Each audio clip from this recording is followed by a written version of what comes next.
नमस्कार दोस्तों, कैसे हैं आप लोग। 7 अगस्त 2023 के एडिटोरियल और करंट अफेयर्स एनालिसिस में आपका स्वागत है। एक ब्रीफ में आपको बता देता हूं आज कौन कौन से टॉपिक्स हम लोग डिस्कस करने वाले हैं। एक तो इंडियन जो upcoming promising Indian chess players हैं उनके यहाँ पे बात हो रही, खासकर यहाँ पे डी गुकेश साहब की बात हो रही। 17 साल साहब मैं इसलिए बोल रहा हूँ रिस्पेक्ट में, एक 17 साल का लड़का है ये। और ओवरऑल विश्वनाथ आनंद की जो इंडियन नंबर 1 चेस प्लेयर की रैंकिंग थी उसको ऑलमोस्ट उसने क्रॉस कर दिया। उसके बाद अगर आप देखो तो राहुल गांधी की लोकसभा की मेंबरशिप को लेकर यहाँ पे एक आर्टिकल है। उसके साथ साथ मैं आपके साथ डिस्कस करूंगा जन विश्वास एक्ट के बारे में। इस पर्टिकुलर टॉपिक में जो जुडिशियल रिस्पॉन्सिबिलिटी है वो ब्यूरोक्रेसी के पास जा रही है, जुडिशियल पावर्स ब्यूरोक्रेसी के पास जा रही हैं। इस रिस्पेक्ट में आर्टिकल है, काफी अच्छा आर्टिकल है। कुछ हिस्टोरिकल एस्पेक्ट्स भी हैं यहाँ पे, क्या डीपीएसपी प्रॉपर तरीके से इंडिया के अंदर इंप्लीमेंट हो रहे हैं, सबको लेके यहाँ पे बात की जा रही है। और किस प्रकार से जुडिशियल पावर धीरे धीरे करके ब्यूरोक्रेट्स के हाथों में जा रही है, इसके बारे में भी यहाँ पे ठीक ठाक पॉइंट्स बताए गए, तो इसको देखेंगे। उसके साथ साथ इंडिया शुगर सरप्लस स्टेट है, लेकिन ये क्यों इंडिया के लिए खतरनाक हो सकता है, एक्सेसिव शुगर की प्रोडक्शन और शुगर केन की कल्टीवेशन इंडिया के अंदर क्यों अनडिजायरेबल है, इसके बारे में बात की गई है। फिर Meta block Canada access to news reports, पिछले साल खबर निकल के आई थी कि ऑस्ट्रेलिया के अंदर फेसबुक यूजर्स न्यूज नहीं एक्सेस कर सकते। अब कुछ ऐसी खबर कनाडा के अंदर निकल के आ रही है। ये क्या टॉपिक है इसको समझने की कोशिश करेंगे। मस्क के स्टारलिंक के जो सैटेलाइट्स लो अर्थ ऑर्बिट में प्लेस्ड हैं, इससे कैसे एलॉन मस्क को एक एक्स्ट्राऑर्डिनरी ताकत मिलती है रशिया यूक्रेन वॉर में टेबल्स टर्न करने की, इसके बारे में बात करेंगे। ओवरऑल टाइगर कंजर्वेशन की क्या स्ट्रैटेजी मध्य प्रदेश ने अपनाई है जिससे टाइगर कंजर्वेशन इतना जबरदस्त हुआ है। मध्य प्रदेश में सबसे ज्यादा नंबर ऑफ टाइगर्स पाए गए हैं और ये चीज चीता में कैसे इंप्लीमेंट की जा सकती है, इसके लिए एक आर्टिकल है। और इंडिया के अंदर 5% बर्ड्स एंडेमिक हैं, ऐसा जूलॉजिकल सर्वे ऑफ इंडिया की पब्लिकेशन बोलती है। तो भाई इतने टॉपिक्स मैं यहाँ पे आपके साथ डिस्कस करने वाला हूँ, काफी कुछ आपको जानने को मिलेगा। अगर आप ऑर्गेनाइज तरीके से यूपीएससी की तैयारी करना चाहते हो दोस्तों, तो आप मेरे मेंटरशिप प्रोग्राम को भी ज्वाइन कर सकते हो। जितना टेक्निकली डिटेल में इन डेप्थ में मैं अपने एडिटोरियल और करंट अफेयर्स के लेक्चर में पढ़ाता हूं, उससे ज्यादा या फिर कह लीजिए ऑलमोस्ट उतना ही मैं अपने इस मेंटरशिप प्रोग्राम के लेक्चर में भी पढ़ा रहा हूं। मेंटरशिप प्रोग्राम में आपको प्रॉपर तरीके से notes, detailed PDF presentable form में एकदम प्रोफेशनली मेड पीडीएफ आपको प्रोवाइड की जाएंगी। तो आप चाहें तो इस मेंटरशिप कोर्स को ऑप्ट कर सकते हैं। इस मेंटरशिप कोर्स के अंदर बहुत सारी छोटी छोटी थीम्स भी हैं, जैसे कि साइंस एंड तथ्य के जो न्यूज़पेपर आर्टिकल्स हैं इनको यहाँ पे अलग से अपलोड किया जाता है। Ethics through examples and formula से सीरीज चालू है, जल्दी ही वर्ड हिस्ट्री की सीरीज चालू होगी। उसके साथ साथ इन्वायरमेंट एंड इकोलॉजी की अलग से सीरीज चालू होगी। कंटेंट को फोल्डर वाइज यहाँ पे सेग्रीगेट करके रखा गया और मेन पेज पे भी आपको कंटेंट मिल जाएगा। तो बहुत ही ऑर्गेनाइज तरीके से इस कोर्स में आपकी तैयारी कराई जाती है, आप चाहें तो ऑप्ट कर सकते हैं। साथ साथ इस पर्टिकुलर लेक्चर की पीडीएफ, आज के डेली अफेयर्स और करंट अफेयर्स लेक्चर की पीडीएफ टेलीग्राम ग्रुप में अपलोड हो चुकी है। तो टेलीग्राम ग्रुप से आप इस पर्टिकुलर पीडीएफ को एक्सेस कर सकते हैं। टेलीग्राम में सर्च मारिए हर्षित द्विवेदी वीडियोस, या फिर ओवरऑल अगर आप यूट्यूब पे इस लेक्चर को दे रहे हैं तो डिस्क्रिप्शन बॉक्स में टेलीग्राम का लिंक दिया हुआ होगा। मेरी ऐप हर्षित द्विवेदी एजुकेशन को आप एंड्रॉइड और आईओएस से डाउनलोड भी कर सकते हैं। तो चलिए यहाँ पे इंडियन चेस की बात करते हैं। Indian chess has crossed an inflection point with a young crop of players. तो भैया अगर आप देखो तो चेस ओलंपियाड में पिछले साल धमान मचाया था डी गुकेश साहब ने, और अब ये 17 साल का लड़का जो on going chess world cup है ना अजरबैजान की कैपिटल बाकू में, वहां पे विश्वनाथन आनंद को भी रिप्लेस कर दे रहा है as the world India number 1 chess player. मतलब इंडिया के अंदर नंबर 1 चेस प्लेयर है। वर्ल्ड नंबर 1 का तो पता नहीं, अभी वर्ल्ड नंबर 9 के लगभग पे इनकी रैंकिंग चल रही है। अगर आप देखो तो पिछले 37 सालों में केवल एक बार ऐसा हुआ है कि विश्वनाथ आनंद की इंडिया की नंबर 1 रैंकिंग को किसी ने सरपास किया है। देखिए इससे पहले 37 साल पहले पी हरिकृष्णा ने विश्वनाथन आनंद की नंबर 1 रैंक को सरपास किया था। देखिए मार्च 2016 में बात की जाए तो ये जो पी हरिकृष्णा है इसने विश्वनाथन आनंद की नंबर 1 जो चेस प्लेयर रैंकिंग है इंडिया के अंदर, इसको सरपास किया था। इससे पहले 37 साल तक, मतलब पिछले 37 सालों में केवल एक बार मार्च 2016 में एक इंडिविजुअल ने विश्वनाथन आनंद की जो नंबर 1 चेस प्लेयर इंडिया की रैंकिंग है इसको सरपास किया, उसका नाम था पी हरिकृष्णा। और उसके बाद अब निकल के आ रहे हैं यहां पे डी गुकेश। ओके, खास बात दोस्तों ये कि विश्वनाथन आनंद ने जुलाई 1986 से लेके अब तक इंडिया की जो नंबर 1 रैंक है एफआईडीई रेटिंग लिस्ट में, इसको कभी पास नहीं होने दिया।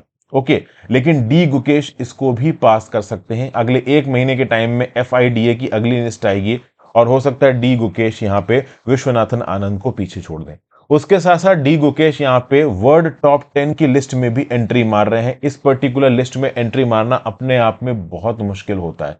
अगर आप देखो तो अभी से लगभग 14 दिन पहले डी गुकेश ने 2750 एलो पॉइंट्स के माइलस्टोन को भी क्रॉस कर दिया। ये बेसिकली चेस प्लेयर्स की रैंकिंग के रिस्पेक्ट में पॉइंट्स कंपाइल किए जाते हैं। तो लाइव रेटिंग जो 6 अगस्त को चल रही है उसमें डी गुकेश के पास 2756 पॉइंट है, ये वर्ल्ड नंबर 9 है। और ओवरऑल विश्वनाथन आनंद के पास 2754 पॉइंट्स हैं, ये वर्ल्ड नंबर 10 है। तो भैया ऑब्वियस सी बात है, वर्ल्ड के टॉप 10 में रहना अपने आप में बहुत मुश्किल होता है, और डी गुकेश इसमें भी यहां पे एंट्री मार गए। ओके, केवल और इंडियन विश्वनाथन आनंद के अलावा और डी गुकेश के अलावा जो कि टॉप 10 में आया है वो था हरि कृष्णा 2016 में, और इन्होंने ही क्रॉस भी कर दिया था उस समय पे वर्ल्ड नंबर 1, मतलब इंडिया नंबर 1 की रैंकिंग में विश्वनाथन आनंद। वुमेन्स की बात की जाए तो कोनेरू हम्पी ये वर्ल्ड नंबर 4 है अमंग वुमेन, और द्रोणावल्ली हरिका ये वर्ल्ड नंबर 12 है। तो इससे पता चलता है कि चाहे मेल चेस हो चाहे फीमेल चेस हो, दोनों में ही इंडियंस आगे बढ़ रहे हैं। ठीक है, स्टैटिस्टिक्स में अगर आप देखो तो केवल एडल्ट चेस में नहीं, अगर आप जूनियर रैंकिंग लिस्ट की बात करें तो जूनियर रैंकिंग लिस्ट में भी जो वर्ल्ड के टॉप 7 है उसमें 4 इंडियंस है। जूनियर गर्ल्स में टॉप 10 में 2 इंडियंस है। ओके, और डी गुकेश की परफॉर्मेंस जबरदस्त है। इसके साथ साथ कुछ और प्लेयर्स के नाम अक्सर का निकल के आते रहते हैं, जैसे कि आर प्रज्ञानंदा, निहाल सरीन, अर्जुन अरेगैसी, ये सब भी इंटरनेशनल एरेना पे अपना नाम धीरे धीरे करके बढ़ा रहे हैं। तो आगे आने वाले समय में जो नया लॉट है चेस प्लेयर्स का, डेफिनेटली जो इंडिया का नाम है इंटरनेशनल चेस कॉम्पिटिशंस में, इसको आगे बढ़ाएगा, ये बात यहां पे बोली जा रही है। ठीक है, फिर राहुल गांधी जी को लेके एक आर्टिकल है आज। देखिए, एक तो ये भी आर्टिकल है कि उनके यूट्यूब चैनल की ग्रोथ बहुत तगड़ी हो रही है, धीरे धीरे करके अगर आप देखो तो उनकी पॉपुलैरिटी इंडिया के अंदर बढ़ रही है। एक और चीज हुई है, सुप्रीम कोर्ट ने राहुल गांधी की कन्विक्शन को स्टे कर दिया। राहुल गांधी जी को डिफेम करते हुए पाया गया था 2019 के जो जनरल इलेक्शंस हो रहे थे, उसमें जो स्पीचेस वगैरह दी जा रही थी उसमें मोदी कम्युनिटी को चोर बोल दिया था राहुल गांधी जी ने, जिसके चलते सूरत की ट्रायल कोर्ट ने उनको 2 साल के लिए डिस्क्वालीफाई कर दिया। अब यहाँ पे सुप्रीम कोर्ट की जो बेंच बैठी थी, उसके जो हेड कर रहे थे जस्टिस BR गवई साहब, उन्होंने बोला था कि भैया कौन से बेसिस पे ट्रायल कोर्ट मैक्सिमम 2 साल का प्रेजेंट टर्म दे रहे हैं, किसको, मिस्टर राहुल गांधी को। मैक्सिमम 2 साल का प्रेजेंट टर्म तो बहुत ज्यादा हो गया ना, इसके लिए आपके पास एक प्रॉपर क्वांटिफाइड रीजंस होने चाहिए। अगर इस 2 साल के प्रेजेंट टर्म से एक दिन का भी कम का प्रेजेंट टर्म होता तो उस केस में राहुल गांधी की मेंबर ऑफ पार्लियामेंट की सीट नहीं जाती, और अब मेंबर ऑफ पार्लियामेंट की सीट तो गई गई, उस 2 साल के साथ साथ एक्स्ट्रा 6 साल के लिए डिस्क्वालीफाई हो गया, मतलब वो मेंबर ऑफ पार्लियामेंट अगले 8 सालों तक नहीं बन सकते। तो ये तो बहुत गलत तरीके से इस पर्टिकुलर प्रेजेंट टर्म को यहां पे किया गया। ऐसा लग रहा है कि जबरदस्ती डिस्क्वालीफाई करने के लिए किया गया है। और ओवरऑल ट्रायल कोर्ट ने इतना मैक्सिमम क्वांटम प्रेजेंट टर्म का देते वक्त कोई प्रॉपर जस्टिफिकेशन भी यहां पे नहीं दिया है कि किस बेसिस पे इस 2 साल के टेन्योर को, इस 2 साल की सजा को आप जस्टिफाई करोगे। फिर यहां पे ये भी बोला जा रहा है कि भैया सूरत की ट्रायल कोर्ट 2 साल की सजा सुना रही है, उस 2 साल की सजा को अपहेल्ड कर रही है गुजरात की हाई कोर्ट। तो यहां पे जो भी ओवरऑल जो डेफेमेशन कोर्ट था, पहली बात तो इस केस को डॉजी बोला जा रहा है, उसके बाद 2 साल का मैक्सिमम प्रेजेंट टर्म ऐसा लग रहा है कि केवल इसलिए दिया गया है कि ये लोकसभा की मेंबरशिप से डिस्क्वालीफाई हो जाए। उसके बाद हाई कोर्ट इनकी सेंटेंस को हटा भी नहीं पाई है, और सुप्रीम कोर्ट एक क्वेश्चन को पूछ के सारी प्रोसीडिंग्स को खारिज कर रही है कि कौन से बेसिस पे 2 साल का क्वांटम सजा का दिया गया, खासकर तब जब ऑफेंस लगाया गया था जो इनके ऊपर, वो कंपाउंडेबल था, बेलेबल था। तो ये सारी बातें यहाँ पे बोली जा रही हैं। तो ये मेंटरशिप प्रोग्राम के बारे में एक बार और आपको रिमाइंड करूंगा दोस्तों, अगर आप चाहें तो डेफिनेटली इसको टेकअप कर सकते हैं। चलिए अगला, Jan Vishwas act 2022, the bureaucracy as prosecutor and जज। देखिए ये काफी अच्छा आर्टिकल है, this is actually a quite good article. क्या क्या इसमें बताया जा रहा है। रिसेंटली पार्लियामेंट ने जन विश्वास एक्ट को पास करके लॉ बनवा दिया। लैंडमार्क पीस ऑफ लेजिस्लेशन है, इंडिया के अंदर ईज ऑफ डूइंग बिजनेस को लेने की बात करता है, बहुत सारे ऑफेंसेस को डिक्रिमिनलाइज करता है, ये कंपाउंडेबल करता है 42 लेजिस्लेशंस के अंदर। और इन 42 लेजिस्लेशंस में भाई क्या क्या आता है, तो मैं आपको एग्जांपल के तौर पर बताता हूं। Environmental protection act 1986, air prevention and control of pollution act 1981, Indian forest act 1927। तो इस प्रकार की टोटल 42 लेजिस्लेशन है। इसमें prevention of money laundering act 2002 भी आता है, इंफॉर्मेशन टेक्नोलॉजी एक्ट 2001 भी आता है। मतलब बहुत सारे ऐसे आप कह लो ऑफेंसेस हैं, ठीक है ना, जिस ऑफेंसेस के अंदर जन विश्वास एक्ट में कुछ ऐसी सजाएं जो कि, या फिर कह लो जो कुछ ऐसे केसेस जहां पे सजा बहुत ज्यादा सीवियर नहीं है, सीरियस नहीं है, तो उन सजाओं के केस में जो ब्यूरोक्रेट्स हैं वो पेनाल्टी मार के काम खत्म कर सकते हैं। अब मैं यहां पे सारे 42 लेजिस्लेशंस आपको नहीं बता सकता, अगर आप पीआईबी की वेबसाइट पे जाओगे इस पर्टिकुलर न्यूज में तो सब लिख रखे हैं। जैसे कि अब collection of statistics act 2008, motor vehicles act 1988, railway act, trademark act, industrial development regulation act, patent act, सारे एक्ट तो बताने बैठूंगा नहीं, मतलब 42 एक्ट्स के अंदर जो अलग अलग सजाओं के लिए प्रावधान थे, कुछ सजाओं को सीरियस ना मानते हुए सरकार ने यहाँ पे ब्यूरोक्रेट्स को, एक हायर लेवल के सीनियर ब्यूरोक्रेट्स को ये लेवरेज दे दी है कि भाई आप पेनाल्टी मार के ओवरऑल सजा को खत्म कर सकते हो, उस पर्टिकुलर मुद्दे को खत्म कर सकते हो। ठीक है ना। इस पर्टिकुलर चीज को उतना मीडिया अटेंशन मिला नहीं। देखिए क्या, क्रिमिनल इंप्रिजनमेंट के प्रावधान के बजाय यहां पे पेनाल्टी ले आई गई है। ठीक है ना। जो पावर है इंपोज करने की मॉनेटरी पेनाल्टीज को, वो जुडिशरी से ब्यूरोक्रेसी की तरफ शिफ्ट की जा रही है। अगर आप जन विश्वास एक्ट की बात करो तो ये इन्वायरमेंटल प्रोटेक्शन एक्ट 1986 कमेंट करता है, air prevention and control of pollution act 1981 comment करता है, और उसमें कुछ ऑफेंसेस के लिए जिनके लिए पहले इंप्रिजनमेंट था, अब सिर्फ पेनाल्टी इंपोज कर दी गई, 15 लाख तक की पेनाल्टी। और ज्वाइंट सेक्रेटरी के लेवल के ब्यूरोक्रेट्स यहां पे 15 लाख तक की पेनल्टी मार सकते हैं। तो पहले जिस चीज में एक इंडिविजुअल अगर क्राइम करेगा सीधा जेल में जाएगा, अब वो जेल में नहीं जाएगा, पेनल्टी मरवा के छूट जाएगा। यहां पे इंडियन फॉरेस्ट एक्ट 1927 में भी कुछ अमेंडमेंट्स किए गए हैं। जो फॉरेस्ट ऑफिसर्स हैं उनके पास पावर है to not just conduct an inquiry to determine the damage done to the forest by anybody, but also order the offender to pay a hitherto uncapped compensation for the said damage. तो Indian forest act 1927 के अंदर भी कुछ ऐसे offences थे जिसके पहले criminal सजा थी, आपको जेल में डाला जा सकता था, अब क्रिमिनल सजा नहीं है। इंडियन फॉरेस्ट सर्विसेज के ऑफिसर एक अनकैप्ड कंपनसेशन, मतलब एक हायर लेवल की पेनल्टी आपके ऊपर मार सकते हैं और फिर आप टूट जाओगे। अब देखिए, सबसे पहली बात, इंडिया के अंदर जो कॉर्पोरेट्स हैं जिनको रिप्रेजेंट किया जाता है इंडिया इंक के द्वारा, वो बोल रहे हैं कि टैक्स टेररिज्म फैल रहा है। टैक्स टेररिज्म मतलब कस्टम्स डिपार्टमेंट हो गया, इनकम टैक्स डिपार्टमेंट हो गया, जीएसटी डिपार्टमेंट हो गया, ठीक है ना, कॉम्पिटिशन कमीशन ऑफ इंडिया हो गया। ये क्या करते हैं, ये अक्सर कर इंडस्ट्री प्लेयर्स के ऊपर फाइन मारते हैं और इसको टैक्स टेररिज्म का नाम देते हैं। मतलब ओवरऑल किसी ने कुछ फ्रॉड किया, कुछ घपलेबाजी की धंधे में, तो उसके ऊपर तगड़ी फाइन पेनल्टी मारी। ठीक है ना। तो ये क्या हो गया, टैक्स टेररिज्म हो गया। मतलब जो ब्यूरोक्रेट्स हैं, जो टैक्स ऑफिशियल हैं, इनकम टैक्स हो गया, जीएसटी हो गया, कस्टम्स हो गया, ये कहीं ना कहीं इंडस्ट्री प्लेयर्स को परेशान करते हैं। उसके बावजूद भी आप इन ब्यूरोक्रेट्स को ज्यादा ताकत दे रहे हो। तो भले ही इंडिया इंक यहां पे टैक्स टेररिज्म की कंप्लेन कर रहा है, उसके बावजूद भी यहां पे सरकार ब्यूरोक्रेसी को ताकत दे रही है। ब्यूरोक्रेसी को यहां पे प्रोसिक्यूटर और जज दोनों की ताकतें मिल रही है, क्योंकि यहां पे एक तो पेनाल्टी लगाने की ताकत ब्यूरोक्रेट के पास है, और उस पर्टिकुलर पेनाल्टी को कंपनसेट करने की, मतलब उसको पेमेंट देने की ताकत भी इंपोज करवाने की ब्यूरोक्रेट के। तो ब्यूरोक्रेट यहां पे भाई बहुत ज्यादा ताकतवर हो गया है। यहां पे कोर्ट की, जुडिशरी की ताकत भी यहां पे ब्यूरोक्रेट के पास आ गई, क्योंकि कितना क्वांटम फिक्स करना है पेनाल्टी का, ये उस पर्टिकुलर ब्यूरोक्रेट के हाथ में आ गया। अब कॉन्स्टिट्यूशन के अंदर ओवरऑल जुडिशरी और एग्जीक्यूटिव की सेपरेशन की बात होती है आर्टिकल 50 ऑफ द कॉन्स्टिट्यूशन के अंदर। जब देश आजाद हुआ था दोस्तों, तो अंग्रेजी राज के समय पे आईएएस ऑफिसर को, कलेक्टर को काफी स्ट्रांग समझा जाता था। क्यों स्ट्रांग समझा जाता था उसको स्ट्रांग समझने की बड़ी वजह यह थी दोस्तों, उसके पास जुडिशियल और एग्जीक्यूटिव दोनों प्रकार की ताकतें थी। मतलब जुडिशियल ताकत, वो सजा का क्वांटम भी सुना सकता है और उसके ऊपर इल्जाम भी लगा सकता है, उसको जेल के अंदर बंद भी कर सकता है, उसको फाइन भी मार सकता है। मतलब एक कलेक्टर के पास जुडिशियल और ब्यूरोक्रेट दोनों ताकतें थी। बाद में क्या किया गया कि भाई इसको खत्म किया गया, लेकिन हटाया गया। लेकिन फिर भी अगर आप देखो तो अलग अलग राज्यों में आजादी के बाद भी क्रिमिनल मैजिस्ट्रेसी की ताकत बहुत हद तक एग्जीक्यूटिव्स के पास रही है।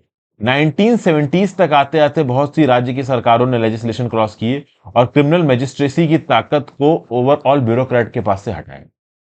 जैसे कि West Bengal separation of judicial and executive functions act 1970 के थ्रू वेस्ट बंगाल के अंदर से एक ब्यूरोक्रेट के पास से जुडिशियल ताकतों को हटाया गया, क्रिमिनल प्रोसीजर कोड 1898 को अमेंड करके। तो 1970 तक आप समझ सकते हो इंडिया के अंदर बहुत सारी जगहों पर, इनफैक्ट कुछ जगहों पे 1980 तक भी ओवरऑल जो ब्यूरोक्रेट्स थे वो जुडिशियल ताकत को एक्सरसाइज करते थे। जुडिशरी की ताकत भी उनके हाथ में थी। मतलब ब्यूरोक्रेसी बहुत ज्यादा ताकत थी।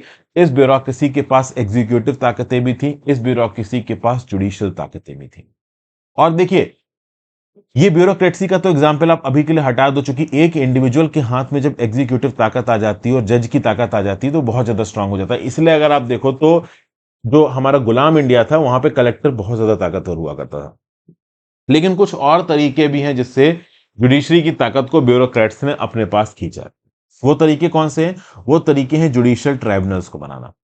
कोर्ट के अलावा दोस्तों जुडिशियल ट्राइब्यूनल्स, जैसे कि for example national green tribunal हो गया, सेंट्रल एडमिनिस्ट्रेटिव ट्राइब्यूनल हो गया, बहुत प्रकार के ट्राइब्यूनल्स बने हुए हैं।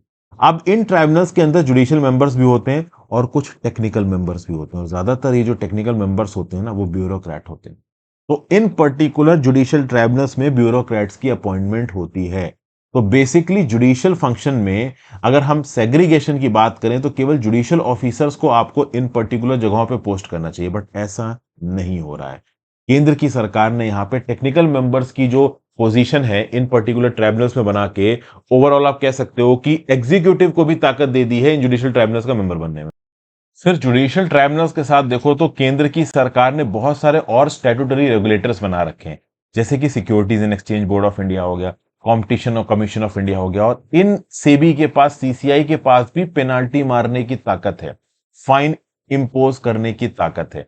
और ये सारे रेगुलेटर्स, अगर आप फाइन इंपोज कर रहे हो, पेनाल्टी इंपोज कर रहे हो, तो कहीं ना कहीं क्वासी जुडिशियल कैपेसिटी में आप काम कर रहे हो, तो जुडिशियल ताकत भी आपके हाथ में आ गई।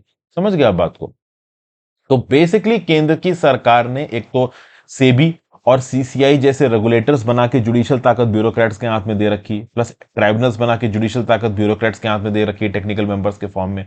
उसके साथ साथ केंद्र की सरकार ने बहुत सारे एडजुडिकेटरी ऑफिसर्स को भी अपॉइंट करके रखा गया जो एडजुडिकेशन करते हैं।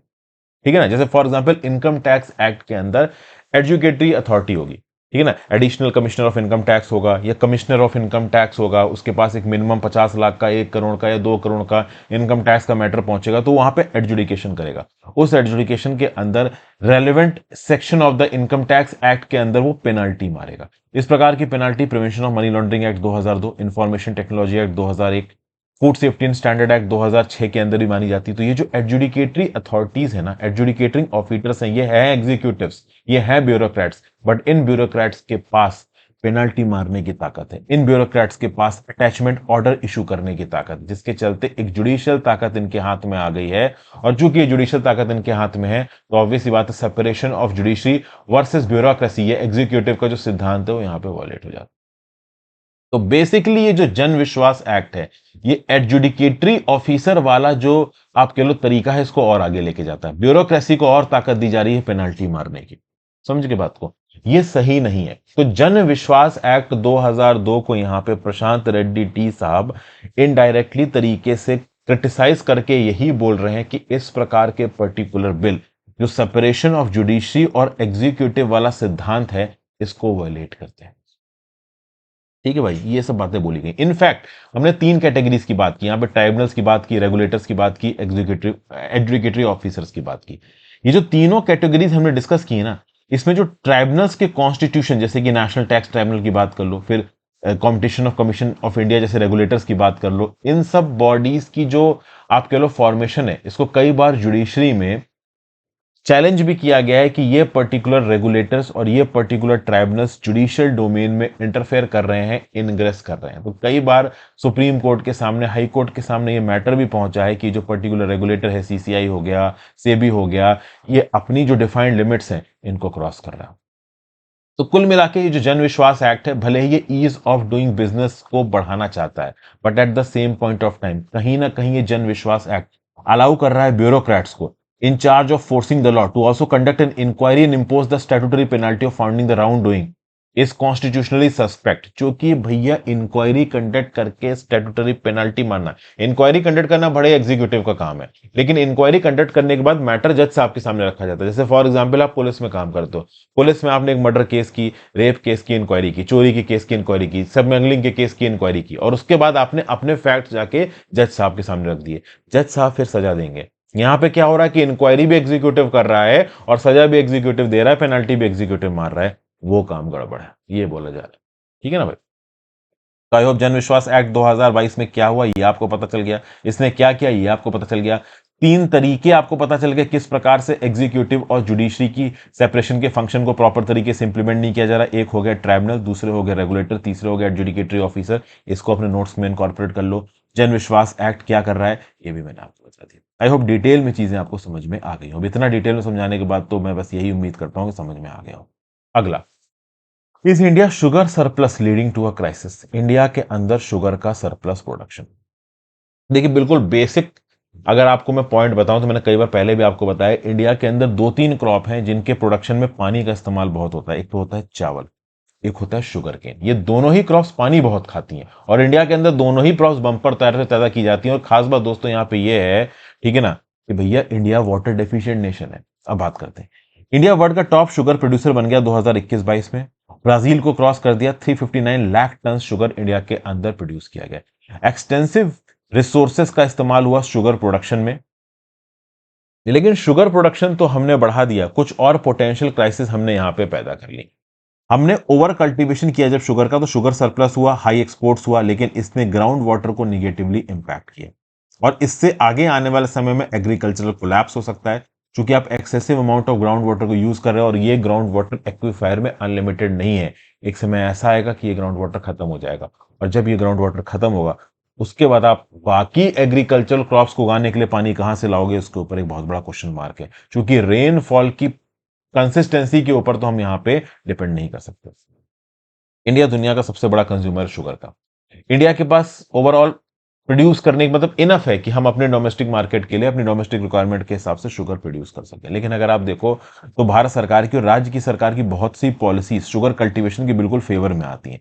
जैसे केंद्र की सरकार ने लॉन्च कर रखी है फेयर एंड रिम्यूनरेटिव पॉलिसी, ठीक है ना। इसमें यह बोला गया कि शुगर मिल्स एक मिनिमम अमाउंट ऑफ पैसा शुगर केन उगाने का फार्मर्स को देंगे ही देंगे। उसके साथ साथ अलग से राज्य की सरकारें भी शुगर केन फार्मर्स को ठीक ठाक अमाउंट में इंसेंटिव दे देती हैं। तो बड़े स्केल पे हमारे देश के रूरल इलाकों में शुगर केन की खेती होती है।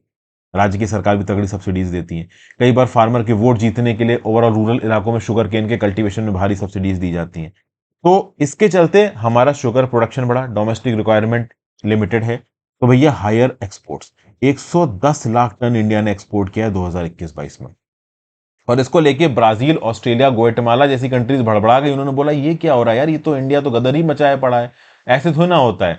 तो इन्होंने डब्ल्यूटीओ में कंप्लेंट फाइल कर दी। बोला इंडिया वायलेट कर रहा है इंटरनेशनल ट्रेड रूल्स को, एक्सेसिव एक्सपोर्ट सब्सिडीज दे रहा है, डोमेस्टिक सपोर्ट दे रहा है शुगर केन फार्मर्स को। ओवरऑल इस पर्टिकुलर डिस्प्यूट में इंडिया हार गया। अपील भी इंडिया की अलाउ नहीं की गई। मतलब कहीं ना कहीं शुगर केन एक्सपोर्ट के सेक्टर में इंडिया अनफेयर तरीके से काम कर रहा है, ये डब्ल्यूटीओ में प्रूव हुआ। तो इंडिया को लगा कि यार अब शुगर का एक्सपोर्ट को रोकना पड़ेगा, क्योंकि इंटरनेशनली डब्ल्यूटीओ के मैकेनिज्म में इंडिया को घसीटा जा रहा है। तो इंडिया ने बोला एक काम करो, शुगर केन की खेती जारी रखो, शुगर केन के एक्सपोर्ट का कम करो। तुम एक काम करो, शुगर केन में ये जो शुगर केन के मोलासेस हैं इनको आप डाइवर्ट करो इथेनॉल के प्रोडक्शन के लिए। तो शुगर का इस्तेमाल करके आप इथेनॉल बनाओ। इथेनॉल एक ऑर्गेनिक कंपाउंड है, शुगर केन मोलासेस को फर्मेंट करके बनता है, शुगर को फर्मेंट करके बनता है। और बेसिकली ये इथेनॉल एक एक्टिव इंग्रेडिएंट है अल्कोहलिक बेवरेजेस में। अल्कोहलिक बेवरेजेस में एक पर्टिकुलर परसेंटेज क्वांटिटी में अगर आप इथेनॉल को मिला देते हो, तो केमिकल और कॉस्मेटिक इंडस्ट्री में इस पर्टिकुलर एथेनॉल को इस्तेमाल किया जा सकता है। इथेनॉल ब्लेंडेड पेट्रोल के बारे में तो आपने सुना ही है। इथेनॉल ब्लेंडेड पेट्रोल के अंदर टारगेट क्या था कि भैया 5% इथेनॉल ब्लेंडेड पेट्रोल होगा। 2025 तक इस टारगेट को यहां पे 20% रखा गया। तो बेसिकली अब शुगर का इस्तेमाल करके और शुगर केन के मोलासेस का इस्तेमाल करके यहां पे इथेनॉल बनाए जाने की बात की जा रही, ताकि इथेनॉल ब्लेंडेड पेट्रोल बना लो और इस इथेनॉल का प्रयोग आप बाकी सेक्टर्स में कर लो, जैसे कि केमिकल्स में और कॉस्मेटिक इंडस्ट्री में। तो ऑटोमेटिकली शुगर का प्रोडक्शन कम हो जाएगा, शुगर का एक्सपोर्ट कम हो जाएगा। ऐसा तो है नहीं कि शुगर के एक्सपोर्ट से कोई बहुत ही ज्यादा बंपर कमाई हो रही है। तो बाकी ये बेनिफिट्स हम कर सकते हैं, ठीक है। तो इससे होगा क्या, इससे होगा ये कि जब इथेनॉल ब्लेंडेड पेट्रोल होगा तो तेल का क्वांटम कम होगा। तेल का क्वांटम कम होगा तो ग्रीन हाउस गैस एमिशंस कम होंगे, कार्बन मोनोऑक्साइड के एमिशंस कम होंगे, हाइड्रोकार्बन के एमिशंस कम होंगे। उसके साथ साथ इंडिया को क्रूड ऑयल कम इंपोर्ट करना पड़ेगा। तो एक तो हमारे ग्रीन हाउस गैसेस एमिशंस कम हो रहे हैं, ऊपर से जो क्रूड ऑयल इंपोर्ट करने के लिए हमारा इंपोर्ट बिल था वो कम हो रहा है। इसके लिए गुड्स एंड सर्विसेज जो टैक्स लगाया जाता था इथेनॉल के ऊपर, वो 2021 में 18% से कम करके 5% कम कर दिया गया, 5% कर दिया गया। 2021 में अगर आप देखो तो 384 लाख टन शुगर प्रोड्यूस हुआ था, जिसमें से 350 लाख टन शुगर इथेनॉल के प्रोडक्शन के लिए डाइवर्ट कर दिया गया। और इंडिया ने इथेनॉल ब्लेंडिंग के टारगेट को 10% कर दिया ओवरऑल कुछ महीनों पहले ही, मतलब जो उनका टारगेट था, ठीक है भाई। तो कुल मिला के इथेनॉल ब्लेंडिंग प्रोग्राम इंडिया के अंदर सक्सेस है, सब कुछ बढ़िया है। शुगर केन फार्मर्स के भी मजे हैं, पैसा मिल रहा है। शुगर केन से रिस्पेक्ट में होने वाला जो शुगर एक्सपोर्ट एक्स्ट्रॉर्डनरी बढ़ रहा था उसको भी हम कहीं ना कहीं रिजॉल्व कर रहे हैं और उससे इथेनॉल बना ले रहे हैं। लेकिन एक प्रॉब्लम है बहुत बड़ी, एक्सेसिव इथेनॉल बनाने के लिए भी आपको शुगर चाहिए। और ये जो पर्टिकुलर शुगर आ रही है ये कहीं ना कहीं आपके ग्राउंड वाटर रिसोर्सेस को बर्बाद कर रही है। देखिए क्या है, शुगर केन के पौधे को उगाने के लिए 3000 mm रेनफॉल चाहिए और ज्यादातर जो मेजर शुगर केन ग्रोअर्स है ना, वहां पे जो रेनफॉल होती है वो 1000 से 1200 mm होती है। तो जो एक्स्ट्रा अमाउंट ऑफ पानी यहाँ पे चाहिए शुगर केन उगाने के लिए, वो आप निकालते हो ग्राउंड वाटर एक्विफायर से। और ग्राउंड वाटर एक्विफायर में लिमिटेड अमाउंट ऑफ पानी है। 100 किलो शुगर बनाने के लिए आपको 2 लाख लीटर पानी चाहिए, 2 लाख लीटर ग्राउंड वाटर चाहिए। अब इंडिया के अंदर अगर आप देखो तो ज्यादातर स्टेट्स ऑलरेडी ड्रॉट प्रोन हैं, ग्राउंड वाटर स्ट्रेस्ड हैं, 2022 की सेंट्रल ग्राउंड वाटर बोर्ड की रिपोर्ट के हिसाब से। और उसके बावजूद भी एक ऐसा क्रॉप शुगर केन जैसा, जिसका 100 किलो प्रोड्यूस करने में 2 लाख लीटर पानी इस्तेमाल हो रहा हो, और इसको हम लाखों टन की क्वांटिटी में एक्सपोर्ट भी कर देते हैं, तो क्या ये एक रीजनेबल डिसीजन है? मेरे हिसाब से रीजनेबल डिसीजन नहीं है। मेरे हिसाब से इस प्रकार का एक्सपोर्ट भी रीजनेबल नहीं है, चूंकि हम टेक्निकली अपने वाटर को एक्सपोर्ट कर रहे हैं। और मेरे हिसाब से इथेनॉल ब्लेंडिंग भी एक लिमिट से ज्यादा रीजनेबल नहीं है।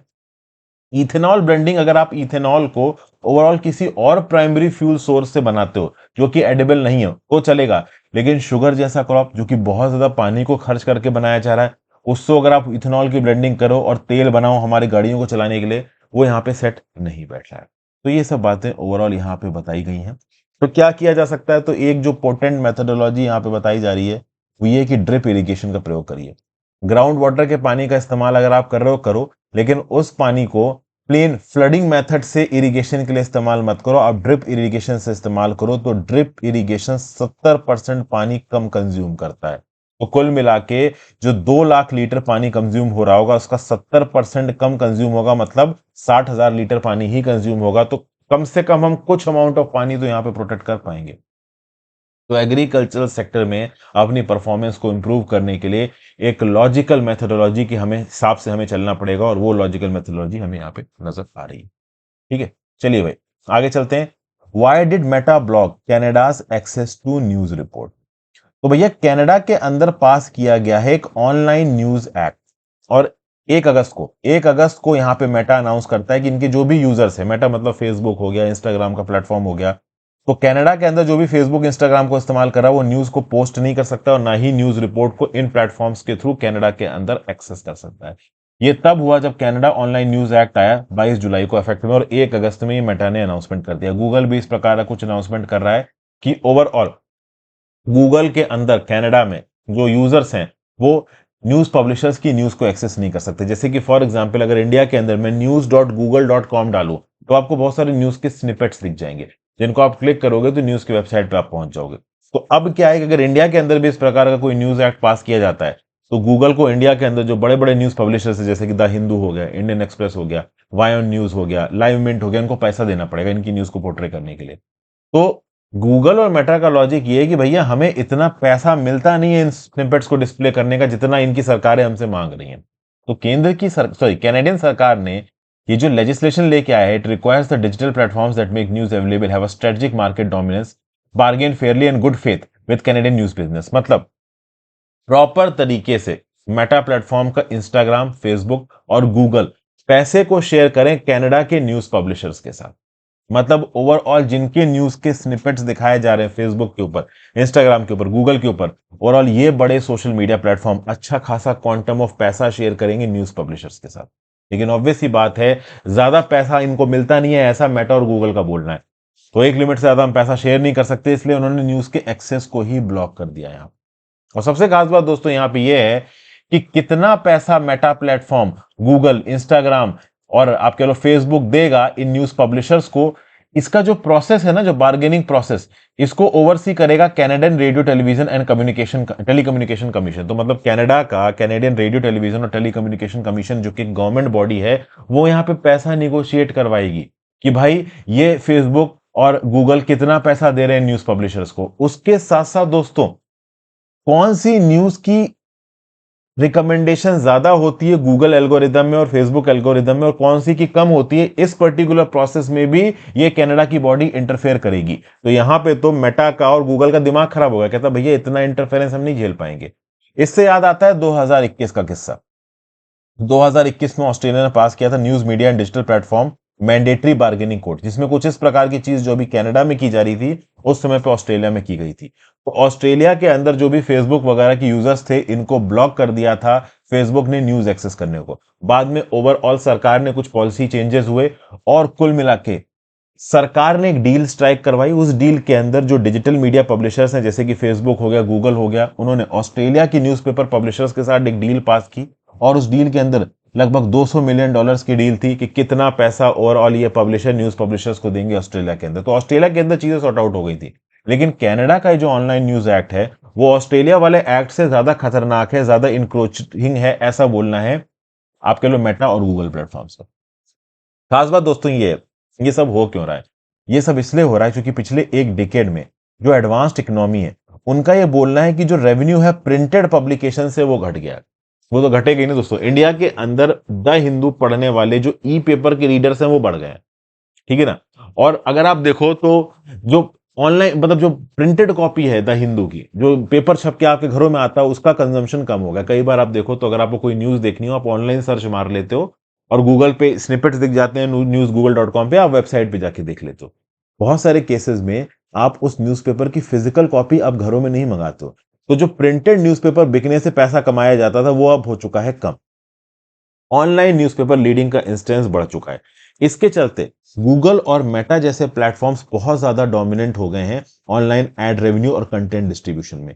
तो इस रिस्पेक्ट में news.google.com और फेसबुक पे जो न्यूज के स्निपेट्स दिखते हैं इन बड़े बड़े न्यूज पब्लिशर्स के, उसके चलते भाई पैसे का इन्वॉल्वमेंट है। ऐसा बताया जाता है कि जो सोशल मीडिया इंटरमीडियरीज हैं, फेसबुक गूगल जैसे, जिनकी एक डोमिनेंट मार्केट प्रेजेंस है, ये अच्छा खासा पैसा इससे कमा लेते हैं और न्यूज़पेपर पब्लिशर्स को ये पैसा देते नहीं है।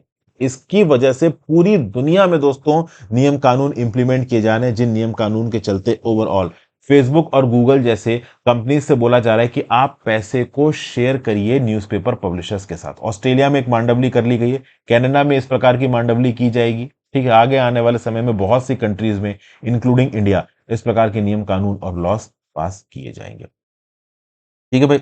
ये सब चीजें हैं। आप आगे चलते हैं। Musk Starlink why the new sovereign of low earth orbit is in bad news. भाई देखते हैं एलॉन मस्क। भाई देखो, मतलब मैं इस पर्टिकुलर आर्टिकल को पढ़ के खुद आश्चर्यचकित हो गया। उतना मैंने भी इस चीज को, न्यूज को पहले ढंग से नहीं पढ़ा था। Elon Musk Russia Ukraine war में इतना ताकतवर हो सकता है, इसका तो भाई आइडिया भी नहीं है। जनवरी 2023 में जो टेलीग्राम चैनल्स थे रशिया के अंदर, वो भरे हुए थे कुछ पिक्चर से। उस पिक्चर में एक अनमैन्ड यूक्रेनियन ड्रोन दिख रहा था जिसमें एक स्टारलिंक की सैटेलाइट डिश को रेट्रोफिट किया गया था काट कूट के। ये जो स्टारलिंक की सैटेलाइट डिश थी ना, ये स्पेस मैक्स एलोन मस्क की रॉकेट कंपनी की थी। इस स्टारलिंक की सैटेलाइट डिश का मतलब क्या था? इसका मतलब यह था कि ये जो पर्टिकुलर यूक्रेनियन ड्रोन है वो एक स्टारलिंक के सैटेलाइट से कनेक्टेड है और वो स्टारलिंक का सैटेलाइट रियल टाइम बेसिस पे इंटरनेट कनेक्टिविटी प्रोवाइड कर रहा था इस पर्टिकुलर ड्रोन को। तो जो प्रो रशियन पैरामिलिट्री ग्रुप है उसने बताया कि जो डिश की रियर प्लास्टिक केसिंग थी इसको काट दिया गया था ताकि इसका वेट कम हो और वो ड्रोन पे सेटअप हो सके, और इंटीग्रेट किया गया स्टारलिंक के सैटेलाइट इंटरनेट सर्विसेज को इस पर्टिकुलर मशीन के साथ। तो ओवरऑल ये ड्रोन इंटरनेट के साथ कनेक्टेड है और चूंकि ये इंटरनेट के साथ कनेक्टेड है तो रशियन ट्रूप्स के ऊपर सर्वेलेंस कर सकता है, मिलिट्री स्ट्राइक्स को कंडक्ट कर सकता है। बाद में जब रशिया के अंदर ये न्यूज वायरल हुई ना, तो एक रशियन टीवी एंकर ने एलॉन मस्क को ट्वीट करके बोला, मतलब एलॉन मस्क को एक वॉर क्रिमिनल बुलाया। पलट के एलॉन मस्क ने क्या बोला कि हम स्टारलिंक का प्रयोग लॉन्ग रेंज ड्रोन स्ट्राइक्स में नहीं करने देंगे। अब सोचो, रशिया यूक्रेन की जंग में एलॉन मस्क एक बहुत मेजर रोल प्ले कर रहा है। सोचो, एलॉन मस्क रशिया यूक्रेन की जंग जहां हो रही है उससे 10,000 किलोमीटर दूर बैठा हुआ है एलॉन मस्क नाम का ये एंटरप्रेन्योर, और अपने स्टारलिंक्स के सैटेलाइट के दम पे वो इस पर्टिकुलर वॉर के एफर्ट्स को बदल सकता है, यूक्रेन की सिक्योरिटी के ऊपर बात लेके आ सकता है। क्योंकि जैसे एलॉन मस्क ने बोला कि लॉन्ग रेंज ड्रोन स्ट्राइक्स हम नहीं करने देंगे यूक्रेन को, वैसे ही यूक्रेन रशिया के सामने जंग में कॉम्प्रोमाइज हो गया।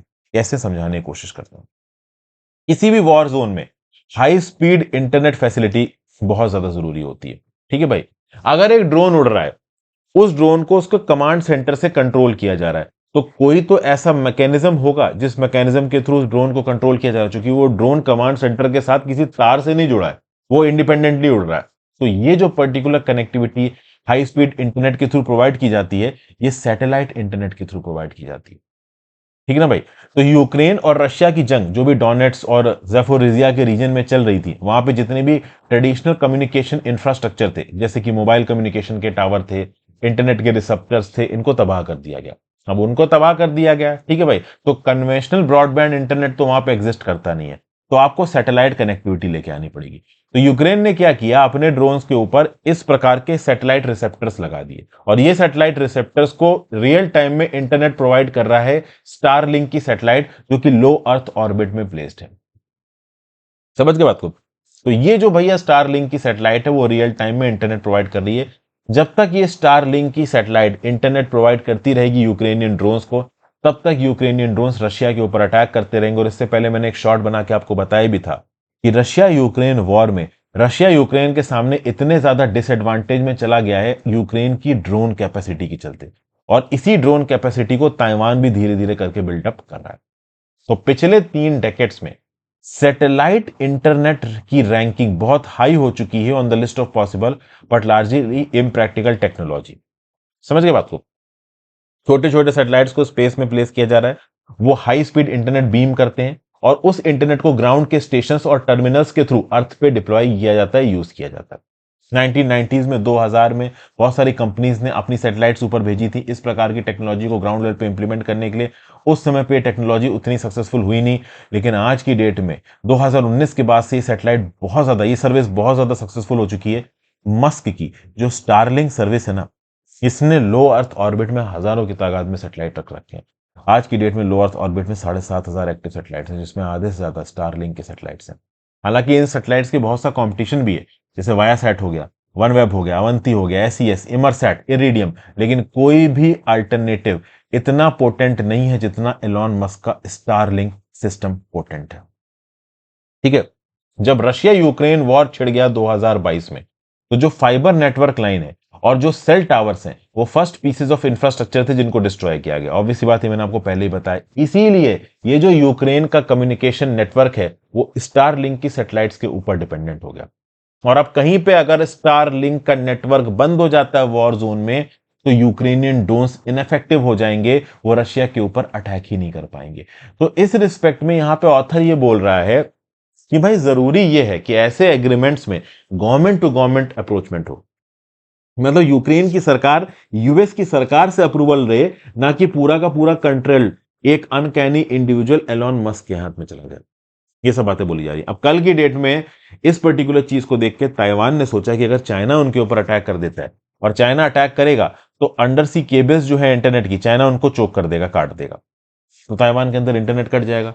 उस कंटेक्स्ट में ताइवान सैटेलाइट के थ्रू इंटरनेट का एक्सेस पा सकता है। इसलिए ताइवान ने प्रपोज किया एलॉन मस्क को कि यार एक लोकल कंपनी बनाते हैं, उस लोकल कंपनी के पास 51% ओनरशिप होगी, मतलब ताइवान के पास 51% ओनरशिप होगी, और वो एलॉन मस्क के स्टारलिंक सैटेलाइट नेटवर्क का प्रयोग करेगा।